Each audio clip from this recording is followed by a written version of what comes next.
தந்தை, மகன், தூய ஆவியாரின் பெயராலே ஆமேன். இயேசு கிறிஸ்துவின் அன்புமிக்க சகோதர சகோதரிகள் உங்கள் அனைவருக்கும் கிறிஸ்து இயேசுவின் அன்பு கலந்த வணக்கத்தை தெரிவித்துக் கொள்கிறேன். இந்த நற்செய்தி பாகமானது மார்க் நற்செய்தி 16ஆம் அதிகாரம் 15 முதல் 20 வரையில திருவாக்கியங்கள். குறிப்பாக 15வது வாக்கியம், இயேசு அவர்களை நோக்கி, உலகெங்கும் சென்று படைப்பிற்கெல்லாம் நற்செய்தியை பறைசாற்றுங்கள். அப்போ உலகமென்றும் சென்று படைப்பிற்கெல்லாம் நற்செய்தியை பறைசாற்றுங்கள். அப்போ படைப்புக்கு என்ன சொல்கிற பொழுது எல்லா மனிதர்கள் மட்டுமல்ல, மாறாக இயற்கை மிருகங்களுக்கு போய் இறைவார்த்தை அறிவிக்க வேண்டும். எப்படி இயற்கைக்கு நான் இறைவார்த்தை அறிவிப்பேன்?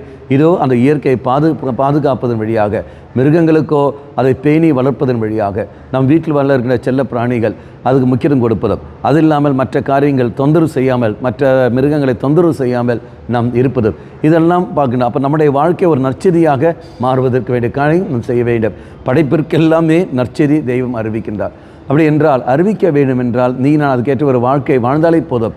மனிதருக்கு இறைவார்த்தை அறிவிக்கின்றோம், செயல் வடிவத்தில் காட்டுகின்றோம், பிறர் அன்பை மையப்படுத்தி வாழ்கின்ற ஒரு வாழ்க்கை.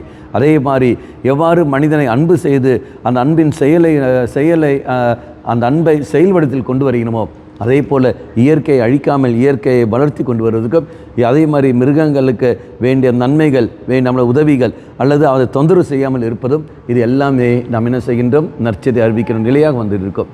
சிந்தித்து பார்ப்போம். இதை தெய்வம் எனக்கு நற்செய்தி அறிவிக்கிற கிருபையை கொடுத்திருக்கின்றார். குடும்பத்தில் இருந்து கொண்டே நாம் செய்திருக்கலாம். ஆக நான் செய்கிறோமா? இல்லையே.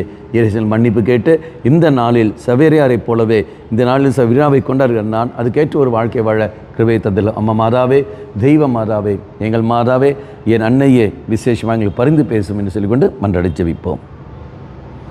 தந்தை, மகன், தூய ஆவியாரின் பெயராலே ஆமேன்.